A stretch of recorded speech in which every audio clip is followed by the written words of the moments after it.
Subscribe कीजिए हमारे channel को और बेल आइकॉन को दबाइए हमारी लेटेस्ट वीडियो सबसे पहले देखने के लिए। पहले ये गाना निकला हुआ था और आप लोगों का प्यार आशीर्वाद मिला। इस छोटे से कलाकार को इतना बड़ा मंच मिला डोंगर गांव का और बड़ा ही दिल आज बाग बाग है। और क्यों ना हो, कितने सारे लोगों के बीच में गाने का जब मौका मिलता है तो हर कलाकार खिल जाता है और यही दिल से निकलता है कि दीवाना बनाए तेरे मोला तो फसाए रे। अब मोर साथ में है छत्तीसगढ़ के उभरती हुई कलाकारा शशि लता, जेकर गाना आजकल बहुत धूम मचा है कि टूरी चमके। आओ यही है सब झल्ला जे जो हार करत हो, इधर भी ताली न बजा के हाथ न उठा के। बहुत बहुत धन्यवाद आप सबके। लेगा संगी हमारी बन वो गाना हर जब स्कूल कॉलेज में कोनो टूरा और टूरी जाते तो मन चला टूरा मन अब्बड़ जोर से चिल्लाते, मुंह में राजश्री और पॉकेट में छुरी, लड़की देख लिए तो बोल दिए टना टन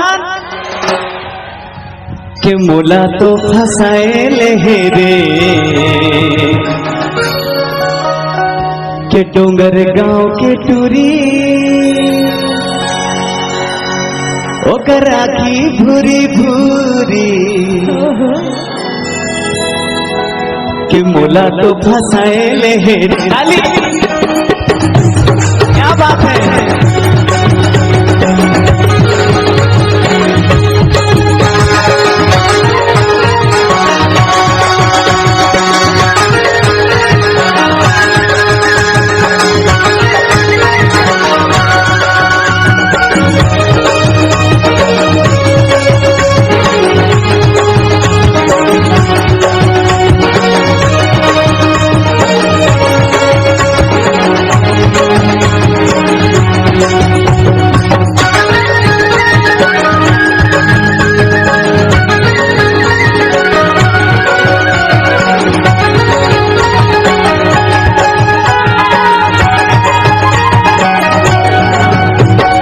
डोंगर गांव की टूरी तोर बाल खुला खुला, डोंगर गांव की टूरी तोर बाल खुला खुला, बोला तो फसाए ले रे दीवाना बनाए दे रे, बोला तो फसाए ले रे दीवाना बनाए दे रे।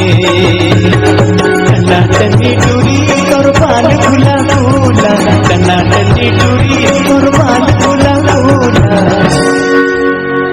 एक बार सीटी और ताली तो बजना चाहिए भैया।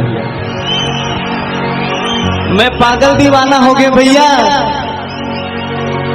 अरे सब लना चाहे दे रे मोला तो फसाए ले रे। टनी टूरी और बाल खुला खुला, टना टनी टूरी और बाल खुला खुला, बोला तो फसाए ले रे दीवाना बनाए ले रे, मोला तो फसाए ले रे दीवाना बनाए ले रे।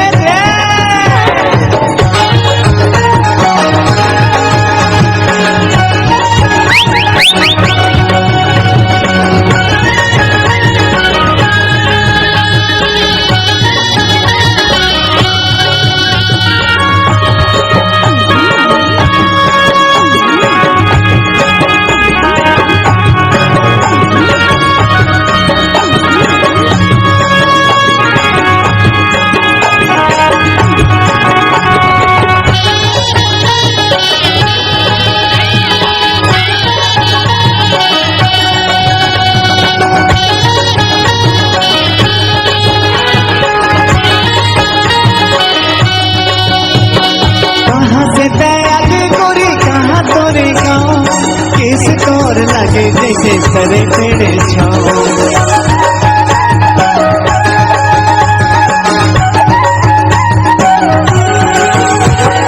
कहाँ से तय आगे गोरी कहाँ तोरे गाँव, किस तोर लगे जैसे सरे तेरे छाओ, किस तोर लगे जैसे सरे तेरे छाओ। अरे ओ राजा बोल ना रानी। सुनना बता ना। इला ले लेना का है? ए तोर बरहे जानत अरे गुलाब पकड़ाए दे रे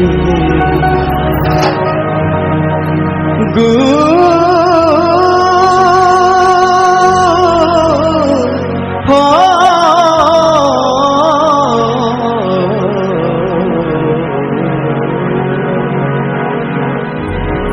के गुलाब पकड़ाए दे रे मोला तो फसाए गुलाब पकड़ाए दे रे मोला तो फसाए रे कन्नाटनी टूरी और बाल खुला खुला कन्नाटनी टूरी और बाल खुला खुला मोला तो फसाए रे दीवाना बनाए दे रे मोला तो फसाए रे दीवाना बनाए रे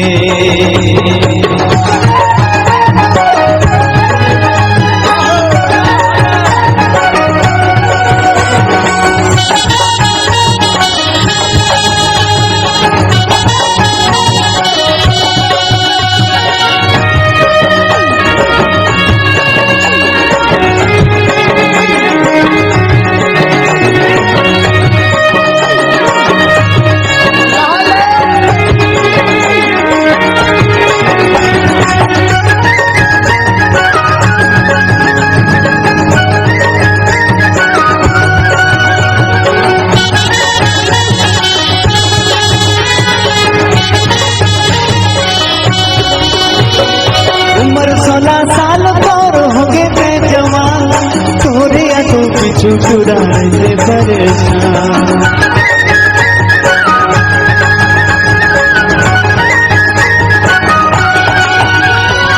उम्र 16 साल तोर हो गए मैं जवान तोरे आगो पीछू चुराए परेशान तोरे आगो पीछू चुराए परेशान। ए राजा बोल ना रानी। सुनना का इला ले लेना का है? ए मोर प्यार की निशानी है मोर राजा। बाप रे बाप कौन कौन माया करे हाजी हाथ उठैया।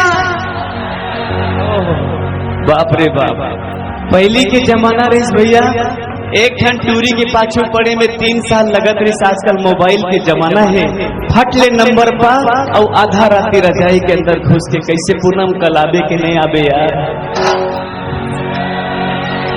लब लेटर तो पकड़ाए दे रे मोला तो फसाए ले रे मोला तो फसाए ले रे दीवाना बनाए दे रे कन्नाटनी टूरी और बाल खुला खुला कन्नाटनी टूरी और बाल खुला खुला मोला तो फसाए ले रे दीवाना बनाए रे मोला तो फसाए ले रे दीवाना बनाए रे